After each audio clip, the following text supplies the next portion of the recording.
मध्यरात्री धावत्या रेल्वेत महिलेची सुरक्षित प्रसूती. पण या थरारक घटनेची खरी इनसाइड स्टोरी काय, जाणून घेऊयात. 24 जूनची मध्यरात्र. नागपूर मुंबई दुरंतो एक्सप्रेस जळगावच्या दिशेने वेगाने धावत होती.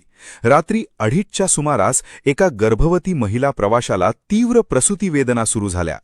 पुढील स्टेशन खूप दूर होतं आणि डब्यात चिंतेचं वातावरण पसरलं होतं. अशा संकटसमयी देवदूतासारख्या धावून आल्या 2 रणरागिणी. एक गोंदियाच्या आरोग्यसेविका राजश्री भोंडे आणि दुसऱ्या नागपूरच्या नर्स मीनू भैसारे. कोणतीही वैद्यकीय साधनं हाताशी नसताना डब्यातील प्रवाशांच्या मदतीने अवघ्या 20 मिनिटात त्यांनी धावत्या रेल्वेत महिलेची सुरक्षित प्रसूती केली. एका निरोगी बाळाचा जन्म झाला. मेरा नाम मीनू भैसारे है। मैं बॉम्बे हॉस्पिटल में एज ए स्टाफ नर्स काम करती हूँ। नागपुर से मुंबई दुरंतो एक्सप्रेस में ट्रैवल कर रही थी।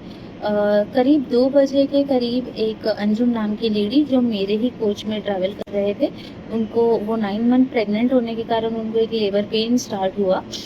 तो जब मैं वहाँ पहुँची उनकी सीट तक, तो वहाँ उनका ऑलरेडी जो एमनियोटिक सैक होता है जिसको हम वाटर ब्रेकडाउन कहते हैं, वो ऑलरेडी एमनियोटिक सैक जो है वो फट चुका था और वाटर बहने लगा था।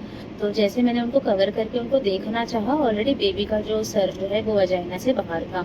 उसके बाद मदर को कवर करके हमने एक सेफ डिलीवरी वहाँ पे ट्रेन के अंदर, जो चलते ट्रेन के अंदर हमने एक सेफ डिलीवरी कंडक्ट किया है।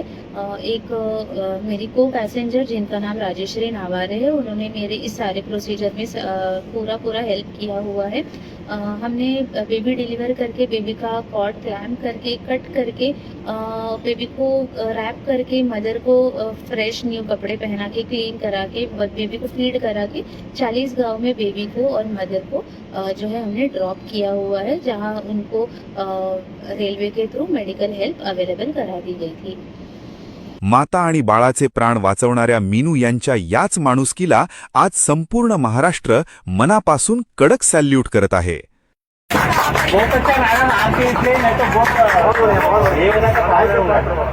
बहुत बढ़िया आपने इतना फास्ट किया मैडम, और अच्छा होगा ये भी मिल गया लाइफ में। ब्युरो रिपोर्ट, जाम.